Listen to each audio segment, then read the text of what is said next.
ഇപ്പോൾ ഈ കുന്നംകുളം പോലീസിനെതിരെ ഉള്ള ആരോപണത്തിലും അന്വേഷണം നടക്കുകയാണ്. ഇവർ കുറ്റക്കാരെന്ന് ആരോപിക്കപ്പെടുന്ന ഉദ്യോഗസ്ഥർ സസ്പെൻഡ് ചെയ്തിട്ടുണ്ട്. അന്വേഷണ റിപ്പോർട്ട് അടിസ്ഥാനത്തിൽ കൂടുതൽ നടപടികൾ ഉണ്ടാകുമെന്ന് മുഖ്യമന്ത്രി പറഞ്ഞു.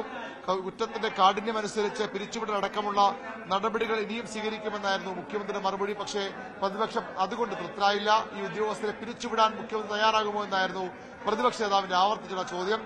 പിരിച്ചുവിടാൻ തയ്യാറാകാത്തതിൽ പ്രതിഷേധിച്ചുകൊണ്ടാണ് സഭ ബഹിഷ്കരിക്കുന്നത് പ്രഖ്യാപിച്ചുകൊണ്ട് പ്രതിപക്ഷം ഇപ്പോൾ ഈ സഭാകവാടത്തിൽ 2 MLA-മാർ മഞ്ചേശ്വരം MLA കെ അഷ്റഫും അതുപോലെ തന്നെ ചാലക്കുടി MLA സതീഷ് കുമാർ ജോസഫും മുഖ്യമന്ത്രി പോലീസിനെ ന്യായീകരിക്കുന്ന ചില സമീപനങ്ങൾ മുഖ്യമന്ത്രി ഭാഗത്തുനിന്നുണ്ടായില്ല. പ്രത്യേകിച്ചും സുജിത്ത്, ഈ കസ്റ്റഡി മർദ്ദനത്തിനിരയായ സുജിത്ത് 11 കേസുകളിലെ പ്രതി എന്ന് പറയുന്നു. ഈ 11 രാഷ്ട്രീയവുമായി ബന്ധപ്പെട്ട രാഷ്ട്രീയ സമരങ്ങളുമായി ബന്ധപ്പെട്ട കേസുകളാണ്. ആ കേസിനെ, അതായത് ഒരു ക്രിമിനലാണ് എന്ന രീതിയിൽ വരുത്തി തീർക്കാൻ ഈ രാഷ്ട്രീയ സമരത്തിൽ പങ്കെടുത്തതിന്റെ പേരിൽ കേസെടുക്കുന്നു. പക്ഷേ ഇവിടെ മുഖ്യമന്ത്രിയുടെ ഒരു പരാമർശത്തിൽ സുജിത്ത് ഒരു ക്രിമിനലാണെന്ന രീതിയിലുള്ള ഒരു പ്രതീതി സൃഷ്ടിക്കുന്നു. പക്ഷേ സമൂഹ മാധ്യമങ്ങളടക്കം പരിശോധിച്ചാൽ ഈ മുഖ്യമന്ത്രിയുടെ ഈ പ്രസ്താവനയെ വലിയ രീതിയിലുള്ള വിമർശനങ്ങൾ ഉയരുന്നുണ്ട്. ഈ വിഷയത്തെ എങ്ങനെയാണ് പ്രതിപക്ഷം കാണുന്നത്? ഈ സമരം ഇന്ന്, സത്യാഗ്രഹ സമരം ഇന്ന് പ്രതിപക്ഷം ആരംഭിക്കുന്നു.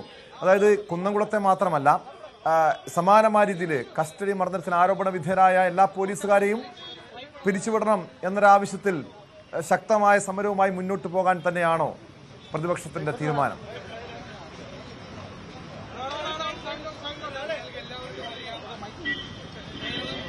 നടുങ്ങിയ തത്സമയ സംപ്രേഷണത്തിലേക്ക് പോലീസ് മർദ്ദനം ഉൾപ്പെടെയുള്ള കേരളത്തിലെ വിവിധ ജില്ലകളിലെ കസ്റ്റഡികളിൽ നിരപരാധികളായ മനുഷ്യർ പീഡിപ്പിക്കപ്പെട്ട ഗൌരവതരമായ വിഷയമാണ് ഞങ്ങൾ ഇന്ന് നിയമസഭയിൽ കൊണ്ടുവന്നത്.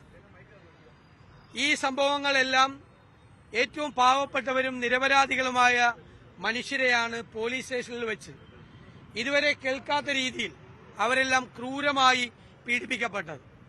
കേരളത്തിന്റെ മനസാക്ഷിയെ വരെ ഞെട്ടിച്ച ക്രൂരമായ അക്രമ പരമ്പരകളുടെ വിവരങ്ങൾ ഓരോ ദിവസവും മാധ്യമങ്ങളിലൂടെ പുറത്തുവരികയാണ്. നൂറുകണക്കിന് ആളുകളാണ് കേരളത്തിലെ പോലീസ് സ്റ്റേഷനുകളിൽ ആ CCTV ഫുട്ടേജിന് വേണ്ടി അപേക്ഷ കൊടുത്തിരിക്കുന്നത്. പോലീസ് പല CCTV ഫുട്ടേജുകളും നശിപ്പിക്കുകയും കൊടുക്കാൻ വിസമ്മതിക്കുകയും ചെയ്യാൻ എപ്പോഴും പുറത്തു വന്ന കാര്യങ്ങൾ തന്നെ ഞെട്ടിക്കുന്ന കാര്യങ്ങളാണ്. എന്നാൽ ഈ വിഷയം ഞങ്ങൾ നിയമസഭയിൽ അവതരിപ്പിച്ചപ്പോൾ ഇത്രയും ദിവസം മൗനം പാലിച്ച മുഖ്യമന്ത്രിക്ക് ഇന്ന് മറുപടി പറയാൻ നിർബന്ധിതനായി. സെപ്റ്റംബർ 3-ാം തീയതി ഈ സംഭവം പുറത്തു വന്നതിന് ശേഷം ഇന്ന് നിയമസഭയിൽ എത്തുന്നതുവരെ ആഭ്യന്തര വകുപ്പിന്റെ ചുമതലയുള്ള മുഖ്യമന്ത്രി ഒട്ടക പക്ഷി മണ്ണിൽ തലപൂത്തി വെച്ച് മിണ്ടാതിരിക്കുന്നത് പോലെ മിണ്ടാതിരിക്കുകയാണ്. ഞങ്ങൾ പറഞ്ഞു നിയമസഭയിൽ മറുപടി പറയിപ്പിക്കും. നിയമസഭയിൽ അദ്ദേഹം പറഞ്ഞത് ദീർഘമായ പ്രസംഗം നടത്തി. ബ്രിട്ടീഷ് കാലഘട്ടത്തിലെ 1920 മുതലുള്ള കഥകൾ വിശദീകരിക്കാനാണ് അദ്ദേഹം ശ്രമിച്ചത്. കേവലം 5 മിനിറ്റ് മാത്രമാണ് അദ്ദേഹം ഇപ്പോഴുള്ള സംഭവങ്ങളുടെ മറുപടി പറഞ്ഞത്. മുഴുവൻ ബ്രിട്ടീഷുകാരുടെ കാലത്തെ പോലീസിന്റെ പ്രശ്നങ്ങൾ, 1947 ശേഷമുള്ള പ്രശ്നങ്ങൾ, 57 ശേഷമുള്ള പ്രശ്നങ്ങൾ, ഇതെല്ലാം പറഞ്ഞ് ഇന്ന് അദ്ദേഹത്തിന്റെ ഭരണകാലത്ത് നടക്കുന്ന ഞങ്ങൾ ഉയർത്തിയ ചോദ്യങ്ങൾക്കൊന്നും മറുപടി പറയാതെ ഞങ്ങൾ ആവശ്യപ്പെട്ടത് കുന്നംകുളത്തെ പോലീസ് കസ്റ്റഡിയിലുള്ള മരണത്തിന് ഉത്തരവാദികളായ ആളുകളെ സർവീസിൽ നിന്ന് പിരിച്ചുവിടണമെന്നാണ്. എന്നാൽ അവരെ സംരക്ഷിക്കാൻ വേണ്ടിയിട്ടുള്ള നിലപാടാണ് ഗവൺമെന്റ് സ്വീകരിക്കുന്നത്. 2 പീച്ചിയിലെ കേസിൽ ആ ഉദ്യോഗസ്ഥന് അയാൾക്ക് ഇഷ്ടമുള്ള സ്ഥലത്തേക്ക് ട്രാൻസ്ഫർ കൊടുത്തിരിക്കുകയാണ്. പീച്ചിയിലെ സംഭവത്തിൽ, മൂവാറ്റുപുഴയിലെ സംഭവത്തിൽ കേസില്ല. ഇന്ന് മുഖ്യമന്ത്രി പറഞ്ഞ പല കേസുകളിലും ഒരു നടപടിയും എടുക്കില്ല എന്ന രീതിയിലാണ് അദ്ദേഹം മറുപടി പറഞ്ഞത്. അതിൽ ശക്തിയായി പ്രതിഷേധിച്ചുകൊണ്ട് കുന്നംകുളത്തെ കേസിൽ ഉറപ്പായി അവരെല്ലാം സർവീസിൽ നിന്ന് പിരിച്ചുവിടണം എന്നാവശ്യപ്പെട്ടുകൊണ്ട് MLA-മാരായ ശ്രീ സതീഷ് കുമാർ ജോസഫും ശ്രീ അഷ്റഫും ഇന്ന് നിയമസഭയുടെ കവാടത്തിൽ അനിശ്ചിതകാലത്തേക്കുള്ള സത്യാഗ്രഹ സമരം ആരംഭിച്ചിരിക്കുകയാണ് എന്നുള്ള കാര്യം കൂടി പ്രത്യേകം അറിയിക്കുന്നു. ഈ കുറ്റവാളികളായ പോലീസ് ഉദ്യോഗസ്ഥന്മാരെ സംരക്ഷിക്കുന്ന പിണറായി സർക്കാരിന്റെ ഈ നടപടികളെ ഞങ്ങൾ ജനങ്ങളുടെ ഇടയിലേക്ക് സമരവുമായി ഞങ്ങൾ പോവുകയാണ്. അതോടൊപ്പം തന്നെ ഇവരെ സംരക്ഷിക്കുന്ന ഈ സർക്കാർ കേരളത്തിലെ പോലീസ് സംവിധാനത്തിന്റെ ഹൈറാർക്കി മുഴുവൻ തകർത്ത് തരിപ്പണമാക്കി പാർട്ടിക്കാർക്ക് സെൽ ഭരണത്തിനുള്ള അവസ്ഥയാണ് ഉണ്ടാക്കി കൊടുത്തിരിക്കുന്നത്. അടൂരിൽ ഡിവൈഎഫ്ഐയുടെ മേഖലാ സെക്രട്ടറിയെ പോലീസ് സ്റ്റേഷനിലിട്ട് തല്ലിക്കൊന്ന കേസിൽ അതിൽ പോലും നടപടിയെടുക്കില്ല എന്നാണ് മുഖ്യമന്ത്രി പറഞ്ഞിരിക്കുന്നത്. CPM നേതാക്കളുടെ അഴിമതി പുറത്തുവരുമെന്ന് ഭയപ്പെട്ടിട്ടാണ് 2 മണിക്കൂറിനുള്ളിൽ കള്ളക്കേസുണ്ടാക്കി അയാളെ പോലീസ് സ്റ്റേഷനിലിട്ട് തല്ലിക്കൊന്നതെന്ന് ഡിവൈഎഫ്ഐയുടെ മേഖലാ സെക്രട്ടറിയുടെ മാതാപിതാക്കൾ പറഞ്ഞിട്ടും അതിലും നടപടിയില്ല. അപ്പൊ സംരക്ഷിക്കുകയാണ് പാർട്ടിക്കാരായ ആളുകളെ. പാർട്ടിക്കാര് പറഞ്ഞിട്ട് പോലീസ് ചെയ്ത എല്ലാ കേസിലും ഇവരെ മുഴുവൻ സംരക്ഷിക്കുന്ന ഈ നിലപാടിനെതിരായി അതിശക്തമായ പോരാട്ടം കേരളത്തിലെ ജനങ്ങളെ പങ്കെടുപ്പിച്ചുകൊണ്ട് UDF നടത്തും എന്ന് പറയാൻ ഞാൻ ആഗ്രഹിക്കുന്നു. അത് തന്നെയാണ് പറയാനുള്ളത്. ഇന്ന് അടിയന്തര പ്രമേയം ചർച്ചയ്ക്ക് എടുത്തപ്പോ വിഷയം ഗവൺമെന്റ് സീരിയസ് ആയിട്ട് എടുത്തിട്ടുണ്ട് എന്നാണ് കരുതിയത്. ലൈവ് ആയി പണം വാങ്ങുന്നത് കേരളത്തിലെ ജനങ്ങൾ മുഴുവൻ കണ്ടു. കാശ് എണ്ണി വാങ്ങുകയാണ് ലൈവായിട്ട്. CCTVയുടെ മുമ്പിൽ ജനങ്ങൾ മുഴുവൻ കണ്ടതാണ്. ഇതിൽ വരെ ക്ലിയർ ആയിട്ടുള്ള മറ്റെന്താണ് വേണ്ടത്? മാത്രമല്ല, അടിച്ച് തൊഴിച്ചിടുന്നത് ജനങ്ങൾ മുഴുവൻ അവരുടെ കണ്ണുകൊണ്ട് കണ്ടതാണ്.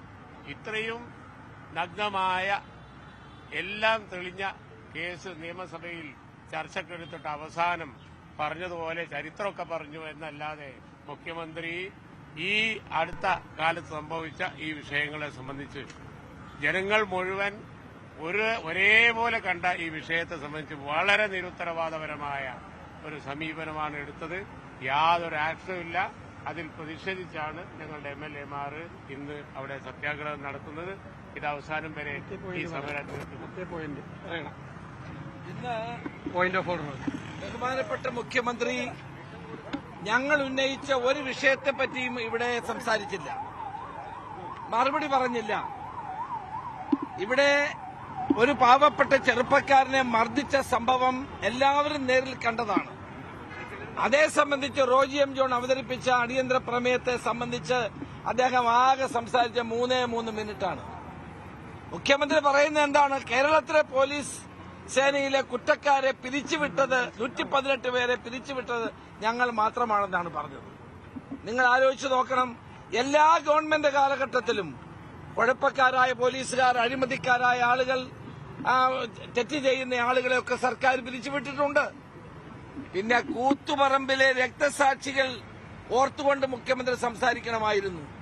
കൂത്തുപറമ്പ് വെടിവെപ്പിന് നേതൃത്വം കൊടുത്ത ആളിനെ DGP-ആയി സ്വന്തം ഗവൺമെന്റിൽ വെച്ചിട്ടാണ് അദ്ദേഹം നമ്മളോട് സംസാരിക്കുന്നത്. ഈ നാട്ടിൽ ക്രമസമാധാനം തകർന്നിരിക്കുന്നു. ജനങ്ങൾക്ക് ജീവിക്കാൻ കഴിയാത്ത അവസ്ഥയാണ്. സാധാരണക്കാരന് പോലീസ് സ്റ്റേഷനിൽ പോകാൻ കഴിയാത്ത അവസ്ഥയാണ്.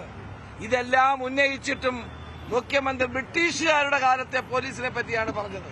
അതിൽ പ്രതിഷേധിച്ചാണ് ഞങ്ങൾ ഇറങ്ങിപ്പോന്നത്. ഞങ്ങളുടെ 2 MLA-മാർ ശ്രീ അഷ്റഫും അതോടൊപ്പം സനീഷ് കുമാറും അനിശ്ചിതകാല സത്യാഗ്രഹം നടത്താൻ തീരുമാനിച്ചിരിക്കുന്നു. കുറ്റക്കാരായ ആളുകളെ പോലീസിൽ നിന്ന് റിമൂവ് ചെയ്യാൻ ഗവൺമെന്റ് തയ്യാറാകണം എന്നാണ് ഞങ്ങളുടെ ആവശ്യം. കേരളത്തിലെ പോലീസ് സ്റ്റേഷനുകളിൽ കുറ്റക്കാരായ പോലീസുകാരെ പിരിച്ചുവിടണമെന്ന ആവശ്യമാണ് പ്രതിപക്ഷം ഉന്നയിക്കുന്നത്. ഇതിന്റെ അടിസ്ഥാനത്തിൽ കസ്റ്റഡി മർദ്ദനത്തിൽ നിയമസഭാ കവാടത്തിൽ അനിശ്ചിതകാല സത്യഗ്രഹ സമരം ആരംഭിച്ചിരിക്കുകയാണ് പ്രതിപക്ഷം. പോലീസുകാരെ പുറത്താക്കുന്നവരെ സമരം നടത്തുമെന്നാണ് പ്രതിപക്ഷ നേതാക്കൾ സഭയ്ക്ക് പുറത്തിറങ്ങിയ ശേഷം മാധ്യമങ്ങളോട് അറിയിച്ചിരിക്കുന്നത്. സനീഷ് കുമാർ ജോസഫ്, AKM അഷ്റഫ് MLA എന്നിവരാണ് സത്യഗ്രഹം ഈ നിയമസഭാ കവാടത്തിന് മുന്നിൽ സത്യഗ്രഹം ഇരിക്കുന്നത്.